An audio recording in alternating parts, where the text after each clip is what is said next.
ऊंटारी बातां। आकाशवाणी उदयपुर, बीकानेर, बांसवाड़ा, सूरतगढ़, डूंगरपुर और माउंट आबू से प्रत्येक माह के दूसरे चौथे शुक्रवार को शाम 5:30 से 6 बजे तक आप सुनेंगे ऊंटों पर विशेषज्ञों की राय और जानकारी। इस कार्यक्रम के प्रायोजक है राष्ट्रीय उष्ट अनुसंधान केंद्र बीकानेर। ऊंटारी बात्या कार्यक्रम सुनने वाला सगळा ऊंट पालक भाई ओमजी भाई और ओमजी भाई रा भी मोकला राम राम राम सा राम राम ओमजी भाई राम राम ओमजी भाई राम राम। कई बात है रंग ओजू तई उतरियो कोनी। ओ रंग तो है नी जिको प्रेम रो रंग है। हाँ। और क्या करे नी कि जिका दूजा रंग है नी बे तो फिर भी हल्का हो जाया करे उतर जाया करे। हाँ। पर प्रेम रो जिको रंग है नी हाँ। वो नी उतरे कदी। बिल्कुल सा ई रंग में देखो प्रेम रे रंग ने मीरा रची बसी राधा रची। हाँ तो वो रंग उतरियो नहीं। और आपरा जी का देश प्रेमी लोग है वे भी देश प्रेम रे रंग में डूबियोड़ा रहे। जद ही देखो राष्ट्र जो है वो मजबूत है, सुरक्षित है। हाँ सुरक्षित है। तो भाया देखो एक सद्भावना रो प्रतीक है त्योहार भी बिल्कुल आप आनंद पूर्वक मनायो। और अब देखो काल है जगह सगड़ा ने राम राम करने भी जैसे। हाँ हाँ बिल्कुल सा सगड़ा एक दूसरे रे घरे जासी मिलसी पगे लागना करसी। हाँ। आशीर्वाद देसी बड़ा है जिका बुजुर्ग है जिका। बिल्कुल सर। और मिलनो जुलनो है वो एक रिश्ते ने मजबूत भी करे। अरा सामाजिकता की निशानी है। हाँ बिल्कुल सर। और जो रिश्ता है आप रेडियो रे माध्यम से ऊंटारी बातें रे कार्यक्रम रे माध्यम से भी ठेठ पूरे आखे राजस्थान में मजबूत बनियोड़ो है। हाँ बिल्कुल बनियोड़ो है ने ई वजह से कहे कि देखो आप कितना श्रोता है जो कार्यक्रम रे माध्यम से जुड़ियोड़ा है और रेडियो पर ऊंटारी बातें कार्यक्रम सुने हैं। और सामने देखो चौपाल रामायण है। आज तो चौपाल वो क्या करे कि भाई हरखी जोड़ी चौपाल दिख रही है। थे कहणो तो अच्छा होता है कि हाउसफुल है आज। अंग्रेजी रे भाई ने हाउसफुल है। निशा देखो अभी तक कह भी रंग छूटियो को नहीं। हाँ। पर अच्छी बात है लोग त्योहार ने मनावना भी चाहिए। इसको जीवन रमायण उत्साह और उमंग आवे।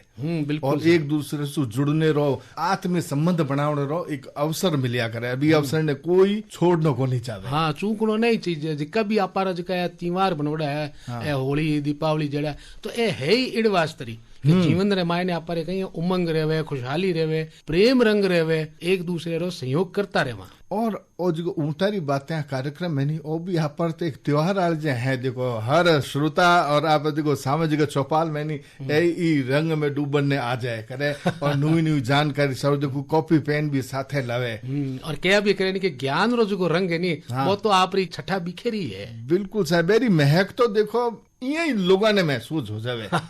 बिल्कुल है नी। हाँ। तो आज महकाउन वास्ते गुलदस्ते में के लाया हो आज बिल्कुल सा देखो सा आज सगला ऊंट पालक यानी भाई हरखीस सी कि भाई देखो सा आज चौपाल रामायण पधारी है राष्ट्रीय उष्ट अनुसंधान केंद्र बीकानेर सु डॉक्टर शांतनु रक्षित साहब। डॉक्टर शांतनु रक्षित साहब। हाँ बिल्कुल। तो किन विषय पर बात कर छो आज? आज आप बातचीत कर सा ऊंटा सु समृद्धि रोजगार और उद्यमिता रा अवसर इन विषय पर आज आप बातचीत कर वाह सा। तो डॉक्टर शांतनु रक्षित साहब आप रो चौपाल में घणो घणो स्वागत है।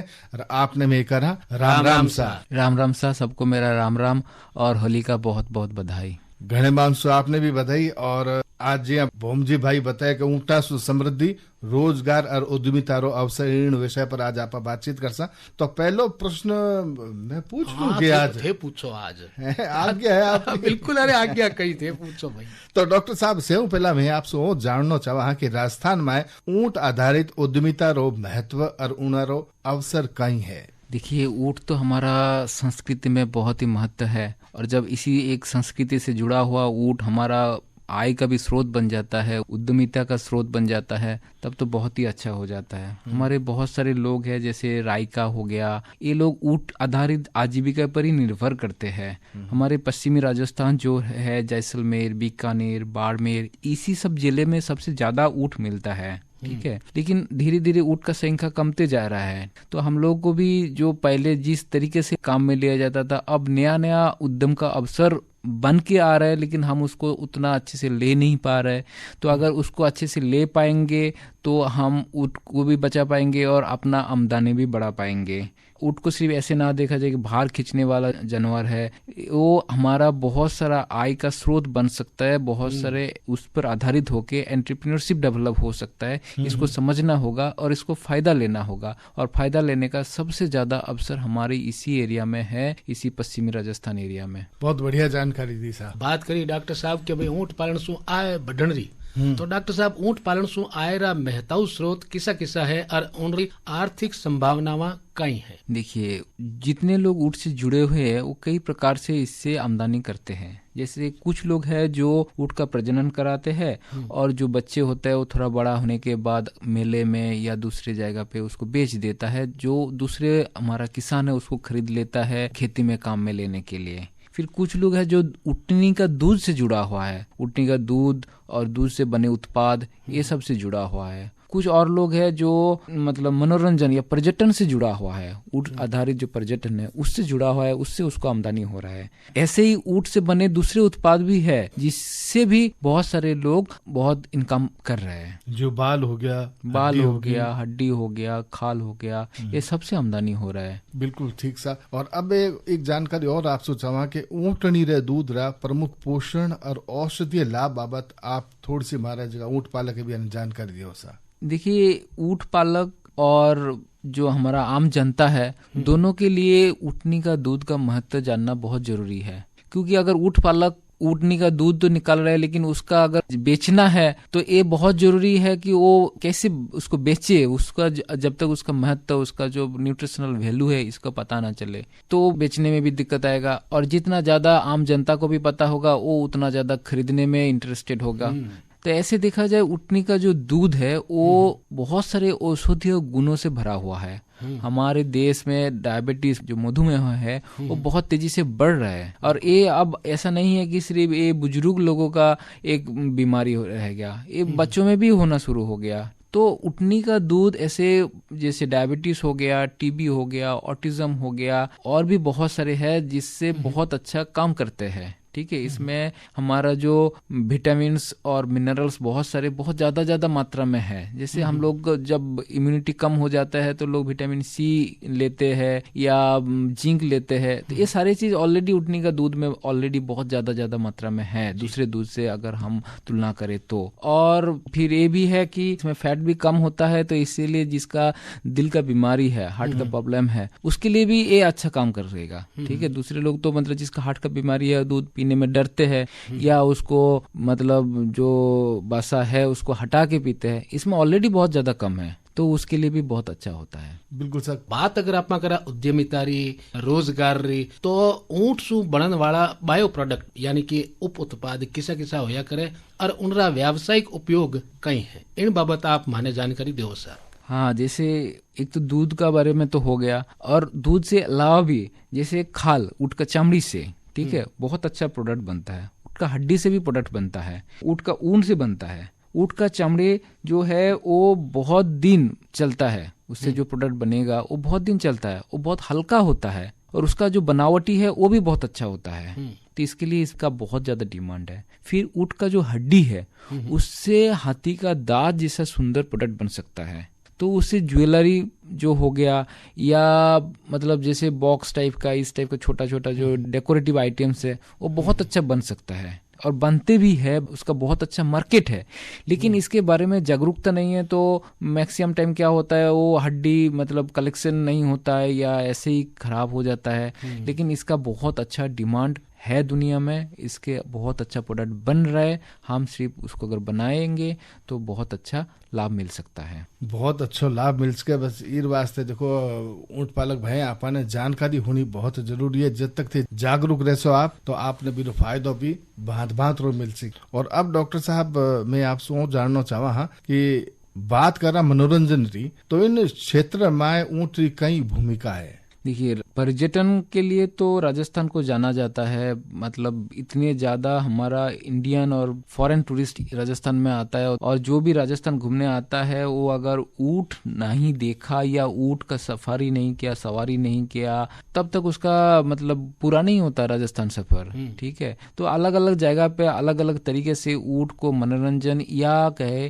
कि पर्यटन में काम में लिया जाता है। सबसे ज्यादा तो ऊंट सवारी करते हैं छोटा सा डिस्टेंस के, या कुछ लोग होता है जो लॉन्ग डिस्टेंस में ऊंट सवारी करके जाता है, सफारी करते हैं। इससे अलावा भी उससे जैसे ऊंट का दौड़ प्रतियोगिता होता है हमारे, बहुत जो मेला होता है ना, सीक्वेंस में होता है, एक जगह खत्म होता है फिर दूसरे जगह फिर दूसरे, ये एक सीक्वेंस बना हुआ है ऑलरेडी, और हर मेले में आपको इस टाइप का इवेंट्स को मिलेगा। ठीक है, ऊंट का दौड़ प्रतियोगिता या उसका नृत्य प्रतियोगिता या उसका ऊन कल्पन का प्रतियोगिता या उसका सजावटी ऊंट का प्रतियोगिता, और पुष्कर एरिया में ऊंट चाल का प्रतियोगिता होता है, कितना अच्छे से एक पर्टिकुलर रिदम में जा रहा है उसके अलग से प्रतियोगिता होता है। ठीक है, तो एरिया टू एरिया बहुत सारे इस टाइप का एक्टिविटी होता है, और जरूरत ये है कि इस सारे एक्टिविटी को ज़्यादा से ज़्यादा बढ़ावा मिले और मतलब एक ऑर्गेनाइज प्लेटफॉर्म मिले कि जो इससे जुड़ा हुआ है वो उसको अच्छे से लोगों के सामने पेश कर सके। बिल्कुल सा, जब भी आपने कोई सूचना मिले तो आप बीर माने भाग लियो और बीर समय रो सदुपयोग लियो। बिल्कुल, जद आप सदुपयोग लेसा तो ही तो क्या करने की आमदनी है जी की 2 पैसा बढ़सी, और जब आमदनी बढ़सी तो भाई सुख किने मिलसी, अपनी मिलसी। हाँ। तो जनी तो क्या करे कि भाई वो जो ऊंट नहीं वो मनोरंजन और पर्यटन रो भी साधन है। हाँ, और आय रो भी उनसु आय भी तो बड़े है, बिल्कुल बड़े सा। और इन कार्यक्रम सु आपरा श्रोता जुड़ियोड़ा रहे तो इन साथ देखो ज्ञान रे साथे साथे गीत ले भी एक भूमिका बन जाए। बिल्कुल सा, वो भी तो देखो सा एक विषय है नहीं? डॉक्टर साहब जी बतायो कि भाई मनोरंजन रो तो जीवन में मायने खासो महत्व है खासो महत्व। तो आज हूँ थाने सुनाऊं हरजस। बिल्कुल सुनाओ सर। हाँ। तो सुना बार आप सुनियो ओ एक मीठो मीठो सो हरजस।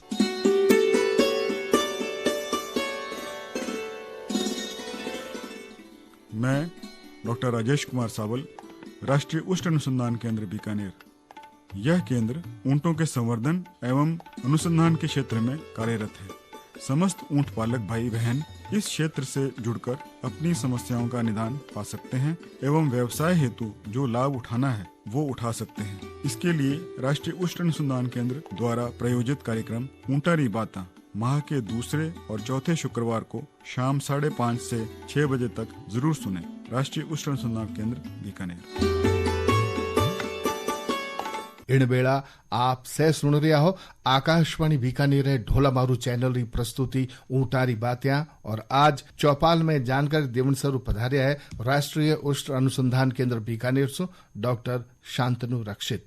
और आज आप बातचीत कर रहा है ऊंटा सु समृद्धि, रोजगार और उद्यमिता रो अवसर, इन विषय पर आज आप बातचीत कर रहे हैं। गीत ले पहले डॉक्टर साहब बता रहा था कि भाई ऊंट सु जो आप आए यानी मनोरंजन और पर्यटन रे क्षेत्र सु किया बढ़ा सका। तो डॉक्टर साहब बात करा भारत री, तो भारत में ऊंट आधारित इको टूरिज्म राज्य का प्रमुख क्षेत्र और अवसर है, पे किसा किसा है इन बाबत भी थोड़ी जानकारी हमारा पशुपालका ने ऊंट पालका ने आप दिलाओ सा। देखिए, सबसे पहले तो राजस्थान में तो ऊंट आधारित पर्यटन सबसे ज्यादा महत्वपूर्ण भी है, इसका अवसर भी सबसे ज्यादा है। ठीक है, राजस्थान के साथ साथ जो गुजरात का कच्छ एरिया है वहाँ भी ऊंट आधारित पर्यटन बहुत अच्छा खासा हो रहा है। फिर आ जाता है हमारा लद्दाख का जो नुब्रा वैली है, वहाँ पर 2 कुबड़ वाले ऊंट मिलता है और भारत में सिर्फ वही मिलता है। तो धीरे धीरे लद्दाख में जाने वाले लोग भी बढ़ गया और जो जाते हैं वो जेब से खर्चा करके 2 कुबड़ वाला ऊंट का सफारी जरूर करता है। ठीक है, और इसके साथ साथ जो समुद्र तट है उस पर भी आपको ऊंट सवारी करने वाला मिल जाएगा। और इसके साथ साथ बहुत सारे हमारा जो राजस्थान है या गुजरात है या लद्दाख में है, यहाँ पर भी अपना अपना उत्सव होता है जिसमें ऊंट का बढ़ावा दिया जाता है पर्यटन के लिए। जैसे बीकानेर का ले लेते अंतर्राष्ट्रीय ऊंट महोत्सव होता है। ठीक है, वो तो ऊंट पर ही आधारित है। इसके अलावा भी जो रीजनल मेला होता है, जोधपुर में हो या जैसलमेर में हो या दूसरे राजस्थान का दूसरे एरिया में, ये पुष्कर सारे है। पुष्कर मेला हो, ये सब में ऊँट का एक भूमिका रहता है, ऊँट का इवेंट्स जरूर रहता है।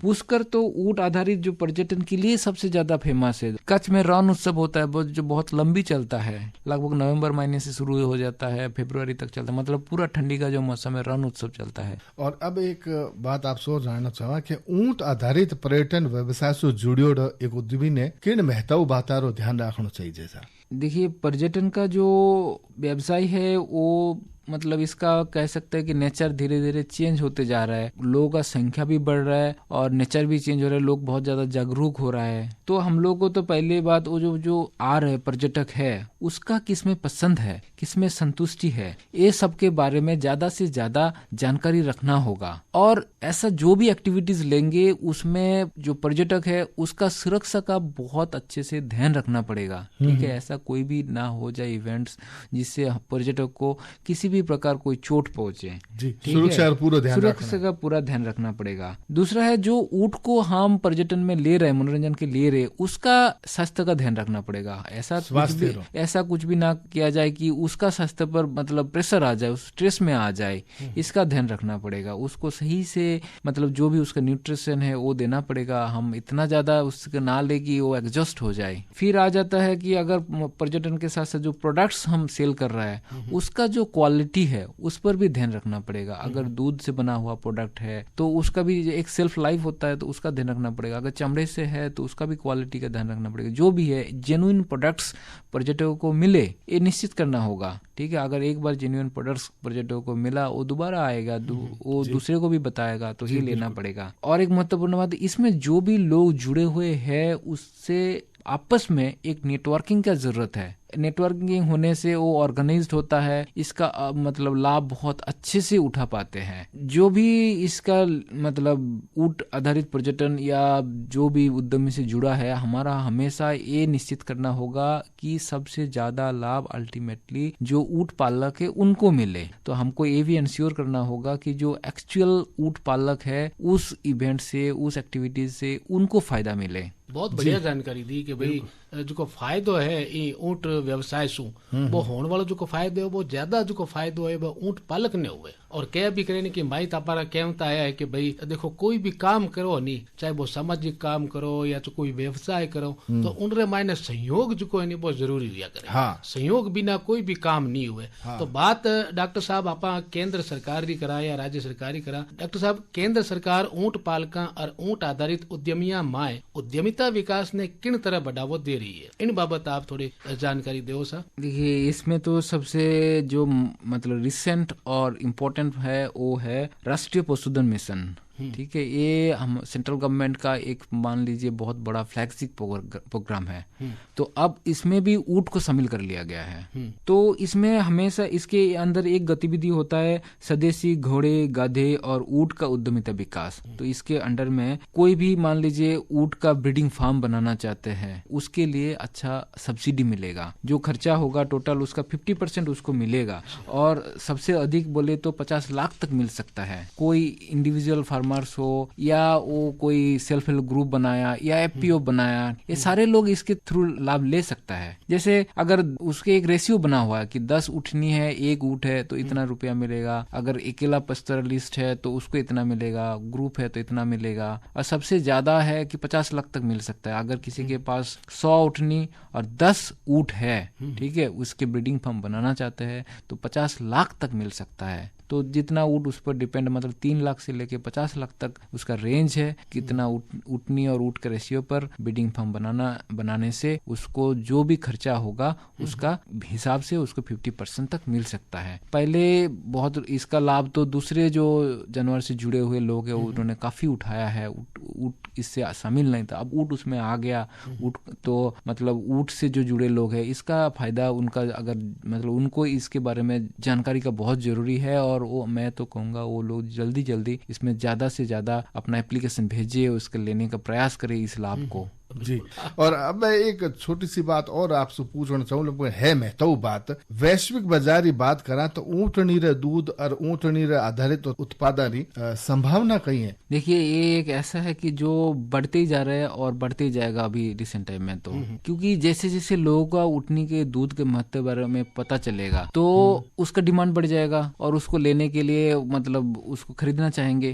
तो जैसे ऊँटनी का दूध बहुत सारी बीमारी, जैसे मैंने कहा, डायबिटीज हो गया, ऑटिज्म हो गया, या किसी का लैक्टोज इंटॉलरेंस है कोई बच्चे का, या किसी का और दूसरी इम्यूनिटी का प्रॉब्लम है, तो उसके लिए तो ऊँटनी का दूध का बहुत ज्यादा इंपॉर्टेंट है। तो वो पर्टिकुलर उस टाइप का जो कस्टमर्स है, ये प्रीमियम प्रोडक्ट्स ज्यादा पैसा देके भी उसको लेने के लिए तैयार है। ठीक है, तो इसमें हमारा जो अराबियन कंट्रीज है और जो अफ्रीकन कंट्रीज है, इसमें काफी अच्छा परफॉर्म कर रहा है, मतलब वहां से काफी अच्छा प्रोडक्ट जा रहा है। और नॉर्थ अमेरिकन कंट्रीज या यूरोपियन कंट्रीज ये बहुत ज्यादा इसको खरीद रहा है। इंडिया का भी पास भी बहुत अच्छा अवसर है, स्पेशली अगर हम दूध की बात करें या हड्डी की बात करें। ठीक है, ये सब एक्सपोर्ट करने का इंडिया के पास भी बहुत अच्छा अवसर है और इसका लाभ उठाना चाहिए। अगर उठाना है तो इसका इंफ्रास्ट्रक्चर भी बनाना पड़ेगा, जागरूकता बढ़ाना होगा, क्वालिटी मेंटेन करना पड़ेगा, गुणवत्ता अगर हम एक्सपोर्ट कर रहे हैं तो उस गुणवत्ता को हमको मतलब मेंटेन करना होगा। उसके लिए जो लैबोरेटरीज है, रेगुलर चेकअप की जरूरत है, वो बनाना पड़ेगा। जो एक्सपोर्ट के थ्रू जा रहे वो अथॉरिटीज को भी बहुत टाइम क्या होता है कि ऊँटनी का दूध एक नया प्रोडक्ट है, तो उसके बारे में उतना जानकारी नहीं होता है। वो उसको हमेशा गाय या भैंस का जो दूध है उसका जो पैरामीटर्स है उससे उसको तुलना करते हैं, जो सरासर गलत है। ठीक है, ऊँटनी का दूध टोटली डिफरेंट है। तो इसके जैसे अब FSSAI का इसका स्टैंडर्ड आ गया, तो ऐसे एक्सपोर्ट या जो भी इंपोर्ट जो भी जहां पर भी होगा उसका और ज्यादा जानकारी उस पर्टिकुलर एजेंसी को भी देना चाहिए। इससे जानकारी होगा तो यहाँ से भी हम लोग भेज सकेंगे यूरोपियन कंट्रीज में या अमेरिकन कंट्रीज में, जो एक्स्ट्रा मतलब हाई प्राइस दे के भी प्रीमियम प्रोडक्ट्स के लिए लेने के लिए तैयार है।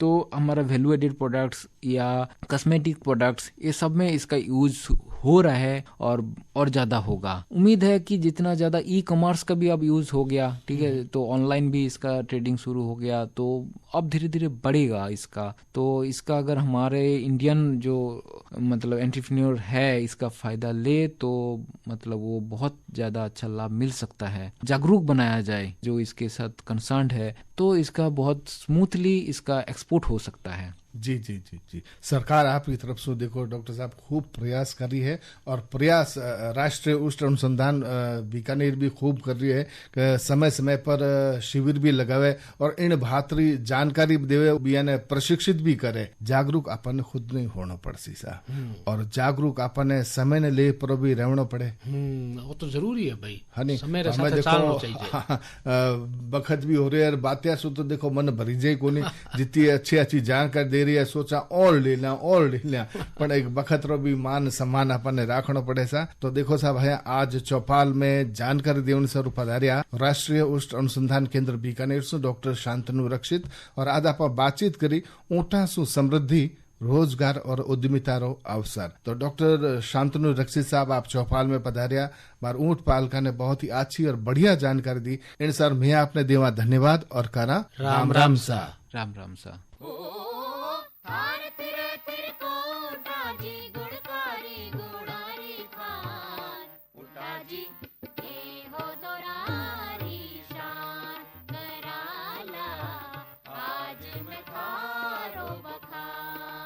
ऊँटारी बातां आकाशवाणी उदयपुर, बीकानेर, बांसवाड़ा, सूरतगढ़, डूंगरपुर और माउंट आबू से प्रत्येक माह के दूसरे चौथे शुक्रवार को शाम 5:30 से 6 बजे तक आप सुनेंगे ऊँटों पर विशेषज्ञों की राय और जानकारी। इस कार्यक्रम के प्रायोजक थे राष्ट्रीय उष्ण अनुसंधान केंद्र बीकानेर।